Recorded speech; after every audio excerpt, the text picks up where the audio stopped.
Gimana Bapak sendiri sudah nonton belum Pak VT-VT-nya di TikTok, di Instagram kan banyak tuh Pak video-video singkatnya tuh Pak. Soal kondisi darurat selama 7 hari. Persiapkan dirimu katanya gitu kan. Internet bakal mati, listrik bakal padam. Bapak udah lihat belum Pak? Iya sudah lihat dan bahkan tadi sore ini saya naik MRT turun di HI, naik taksi. Seorang driver itu bercerita pada saya, benarkah itu akan ada blackout katanya, mati semuanya. Udah Saya nonton katanya, saya ya? nonton, benar nggak? Saya bilang itu yang saya mau bicara di Okezone sore hari ini.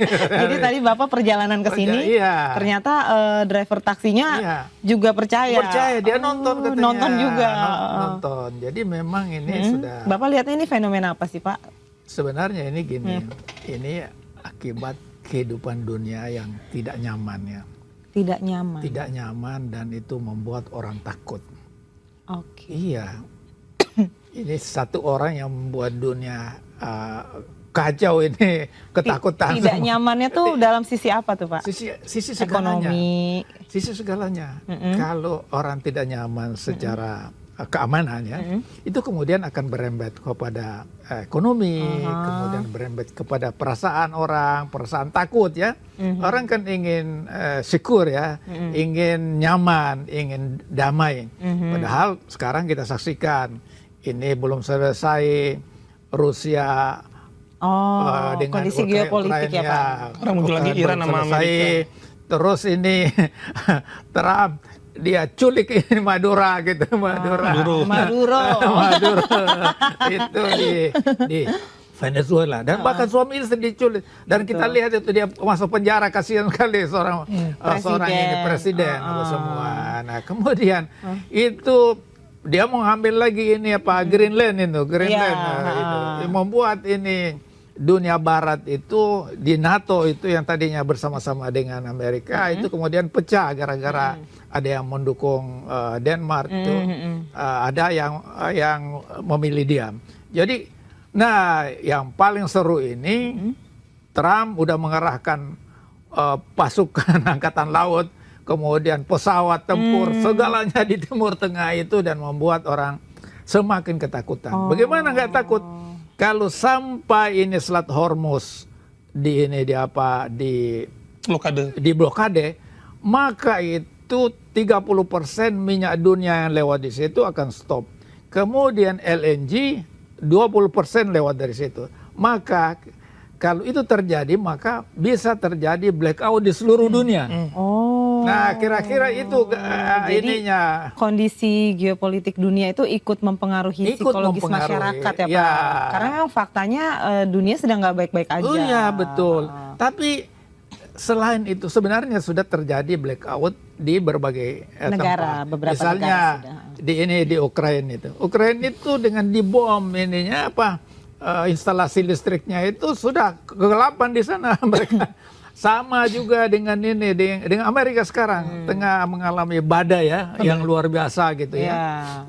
Salju yang luar biasa. Itu 400.000 bahkan disebutkan terakhir itu sudah jutaan orang yang blackout, kegelapan gitu.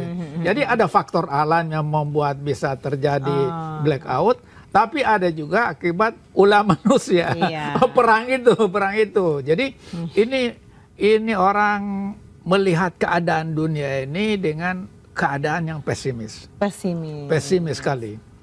Bagaimana membuat kita kembali ini semangat lagi. Nah itu barangkali yang menarik kita bicarakan. Iya, artinya dengan adanya kondisi-kondisi kayak gitu setiap hari kita diberikan berita-berita perang, berita-berita bencana di dunia maupun di negara kita sendiri, sehingga ketika ada isu yang berhembus di media sosial, masyarakat langsung merasa panik gitu, merasa bahwa oh ini kebenaran gitu kan. Dan itu ada kaitannya dengan kenapa ekonomi kita ini tidak tumbuh berkembang. Karena para pemodal itu sendiri ada kekhawatiran.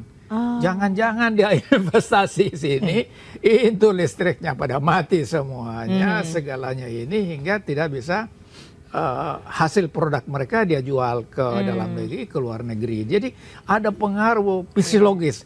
Dan di dalam kehidupan ini, kalau orang sudah terpengaruh di dalam jiwa orang itu, perasaan khawatir, perasaan takut, perasaan tidak nyaman.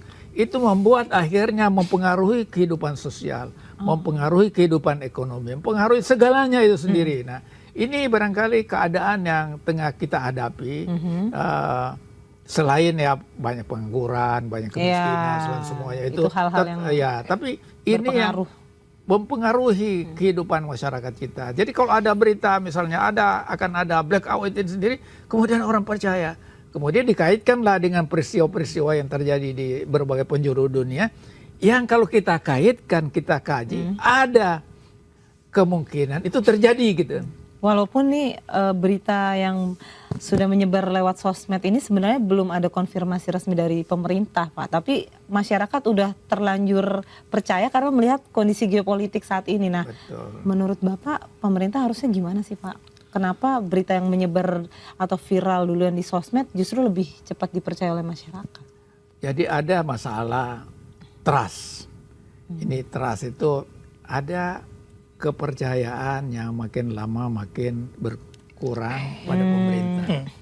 Jadi akhirnya apa? Berita-berita yang dibaca dari media, dari apa itu lebih dipercaya ketimbang dari yang resmi. Dan satu hal juga, ini tadinya kan ada apa itu juru bicara kepresidenan. Nah sekarang ini ada, tapi nggak pernah muncul. Yang muncul hanya presiden atau ini sekretaris negara itu, Mensesnek itu, Pak Setiadi. Padahal cara beliau juga menyampaikan tidak begitu bagus gitu. Jadi ada faktor komunikasi juga yang tidak bagus. Dan sebenarnya kalau menurut saya lebih baik Prabowo jangan terlalu banyak ngomong. Karena salah sedikit dia ngomong itu jadi sasaran tembak oleh netizen, oleh publik. Biar diserahin ke jubirnya. Kalau ada juru bicaranya yang ini, jadi kalau salah masih bisa diluruskan ini. Tapi kalau presiden kan nggak ada yang bisa meluruskan karena dia ngomong. Tapi nyatanya kan begitu. Jadi akhirnya ini omon-omon aja. Kalau udah omon-omon, akhirnya apa? Masyarakat lebih percaya pada berita-berita yang mereka dapat dari sosial media. Tapi saya ingin juga menyampaikan sosial media ini ada sisi positifnya. Karena kita cepat dapat berita, cepat apa. Tetapi juga jangan kita percaya 100%. Nah, gimana Kenapa? Menyikapi berita-berita kayak gini? Ya, kita harus ada counter berita. Kita harus cari, ini ada berita, misalnya contoh. Ini sudah 35.000 orang meninggal di Iran katanya gara-gara demonstrasi. Nah, kalau kita hanya percaya dari itu, sosmed itu bisa jadi kita kemudian terbawa, jahat banget itu. Tapi kalau kita lihat fakta di lapangan, yang demo aja nggak sampai seperti itu, hanya di blow up begitu aja. Hati-hati dengan framing media sosial. Iya, media sosial. Dalam hal apapun termasuk karena berita ini kan perang media, siapa yang mempengaruhi, yang banyak menyuarakan berbagai hal, kemudian tidak ada counter dari pihak misalnya pemerintah, dianggap kebenaran. Misalnya ambil contoh, ini akan terjadi blackout. Ini sudah ramai di media sosial. Padahal pemerintah belum bilang. Iya, pemerintah diam-diam aja. Nanti masyarakat, berarti benar itu. Ya, jadi menurut saya setiap ada berita yang kira-kira kurang menguntungkan bangsa kita, negara kita, itu harus segera di-counter dengan data-data ilmiah tentu. Data ilmiah nggak mungkin itu terjadi, keadaan ekonomi kita tetap baik, tetap semuanya disampaikan dengan data-data yang ada.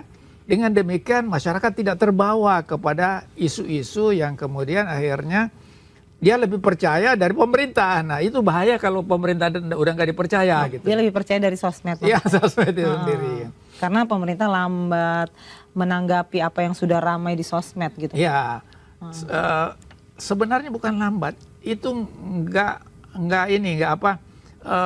tidak peka terhadap apa. Tidak peka, padahal di masyarakat ini udah isunya udah banyak banget ya dibicarakan di YouTube, di TikTok. Iya, bayangkan kalau sopir itu kan tidak mungkin nonton dia lagi bawa ini. Dia bilang pada saya, itu dia bilang, ini rame bang, bagaimana ya bang keadaannya gitu.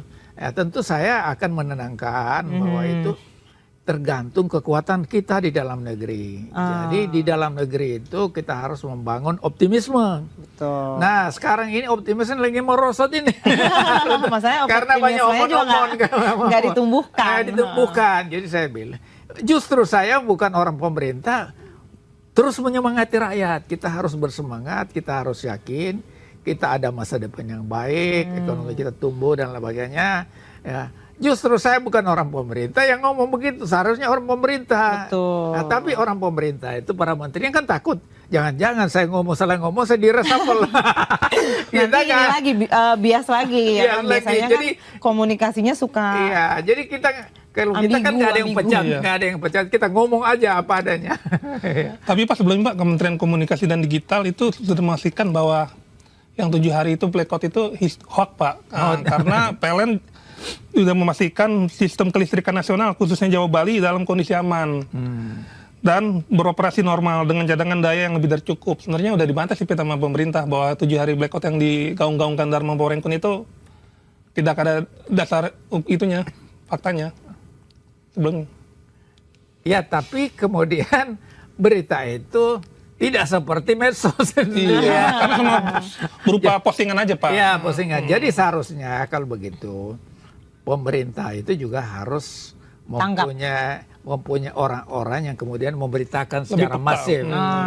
Ini kalau hanya berita kayak begitu dikira ini benar atau tidak apa semua. Sementara Jadi, info di sosmed itu masif setiap Masif. hari. Masif. Bikin konten baru lagi, Oh, konten konten baru lagi. lagi. Masyarakat terpapar, terpapar. pemerintah hanya sekali doang ya, dan sekali selewatan nggak doang. bisa Pak. Sekali lagi di dalam media itu mana arus besar yang menyampaikan sesuatu itu akan mengalahkan yang sesungguhnya benar itu. Kalau terus-menerus di ini. Berarti misalnya suatu berita yang belum tentu kebenarannya tapi diulang-ulang setiap hari akhirnya dipercaya masyarakat, oh ini kebenaran. Iya memang begitulah. Oleh karena itulah sebenarnya dulu ada Menteri Penerangan. Apa itu kerjanya? Seharusnya mereka yang ngomong, bicara tentang pemerintah. Tugasnya menerangkan. Iya menerangkan. Sama juga dengan ini. Biar nggak Masa ada juru bicara itu? Banyak loh dulu itu. Orang-orang dokter-dokter di situ. Ada profesor teman-teman saya masuk sih. Apa mereka itu nggak ngomong?